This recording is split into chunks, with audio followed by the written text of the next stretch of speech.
Southwest. That's Member Brownberg, the member from St. Andrew Southwest.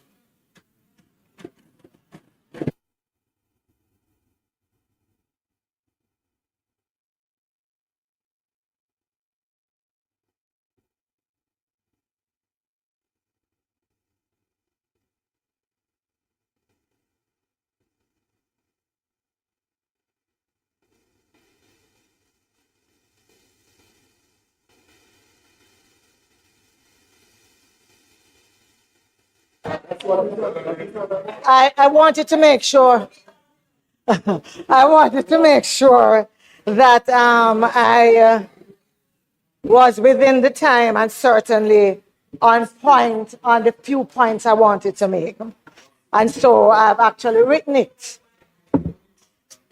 You know, I was going through the NARA legislation and I kept thinking about my responsibility as a member elected to this parliament by the people of Southwest St. Andrew, and my responsibility to ensure that we pass fair laws and we pass good bills in the best interest of Jamaica.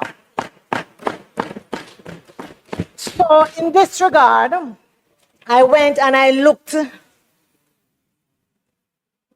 at the object of the bill to make provision for the management and implementation of post-disaster reconstruction and resilience efforts consequent on the passage of Hurricane Melissa and for resilience generally.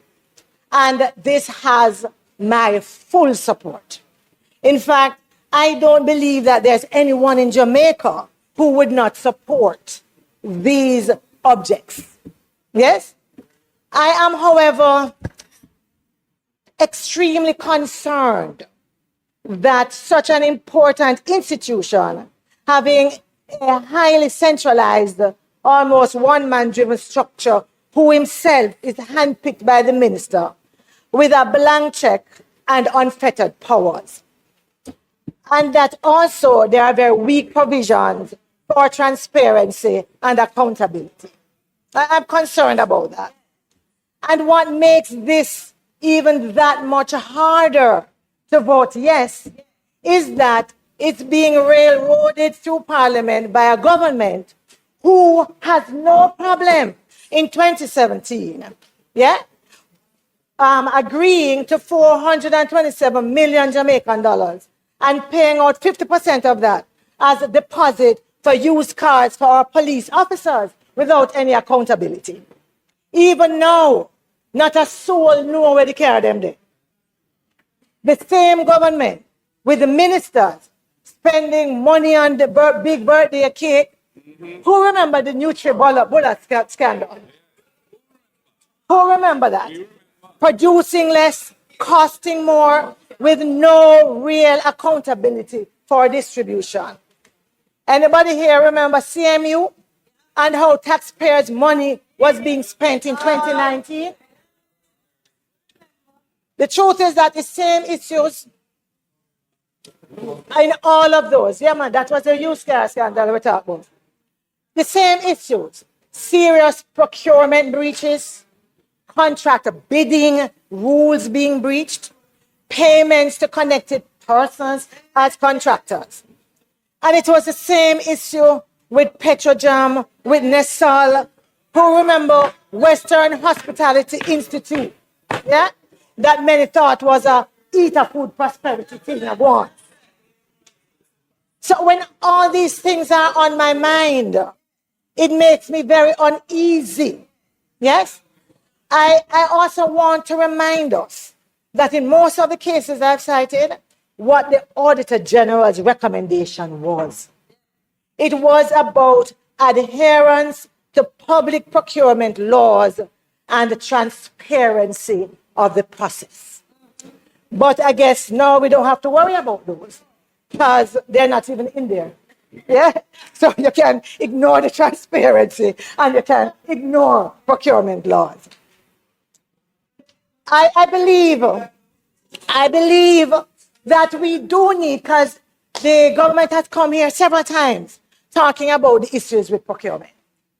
And I have no difficulty if we believe that there needs to be changes, yes, around public procurement at this time, then let's do it. Let's say that. Let's begin to see that at work in this bill that is before us. Yeah? And so, Madam Speaker, through you to the PM, I'm sure that he would have also seen the recommendations from JFJ and JET, yes? Outlining targeted amendments to the NARA bill, drawing from other jurisdictions. And I'm hoping that although I heard that we were going to take the bill through all the stages today, I am still hopeful that with all of the public sentiment, with the concerns of the opposition, that the Prime Minister and his team will find it in their heart to understand our concern as public and our public duty, and pause for a while, review and rework and wheel and come again. I really am hoping so that we can actually go together. Some people say that it's not within the Prime Minister. I don't think so. I believe that at his core, he must have the people of Jamaica at heart. Yes, I do. I believe that. Because I don't think that persons make this kind of political sacrifice to just come here and run roughshod over with these bills, and to see others just stuff their money, their pocket full of money, and don't have no concern. I don't believe that. And so I am still hopeful that common sense will prevail, and that sense of working together would lead to a different outcome. So that's the first point I wanted to make in terms of why I am uneasy, yeah, with the bill as it is. The second point I want to make is really because at heart, I'm a local government practitioner.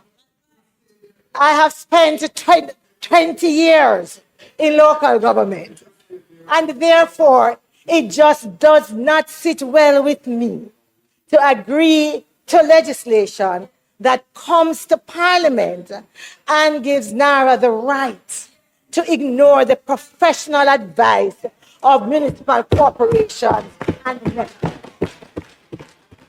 it doesn't.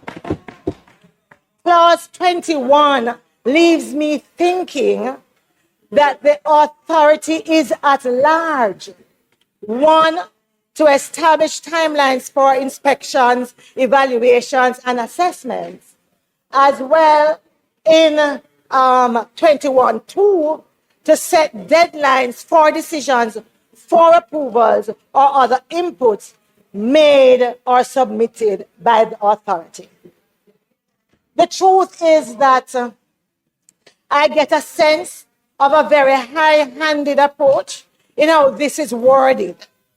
And I reiterate that recovery and resilience projects are going to require fast tracking. We understand that. No question about that. But I am sure these approving entities are all on board. And therefore, there must be some way, after all, these are the same entities who are going to have responsibility for post-approval monitoring. Yeah? But NARA is designed to run roughshod over their opinions.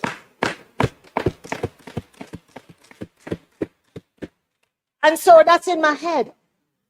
But then again, I'm thinking that this is the same government with connected persons involved in one way or another with construction, some even being flagged for building breaches. Yes, yeah. And therefore, I am thinking that the NARA legislation should also include a provision to resolve the objections by agencies. Otherwise, what's the message that we are sending to everyone with an application before those same authorities. Yeah, especially those who are not big business.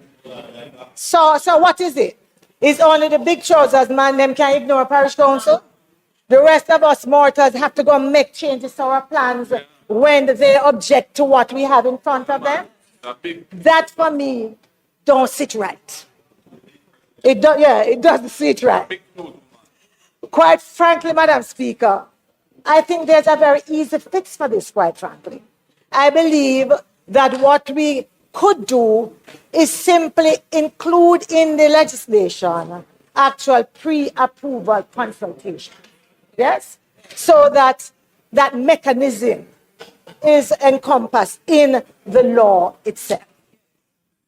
Madam Speaker, whether it is UHWI, Market Me, Cornwall Regional, CMU, WHI, Nestle, Petrojam, the purchase of used school buses, the lack of transparency, the questions around oversight, yes, loom large.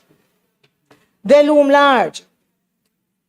And then I look under part 2 of the bill, clause 7, and I see that the minister may appoint a committee to examine and report to the minister on any matter arising out of or connected with any of the authority's powers. But that is may.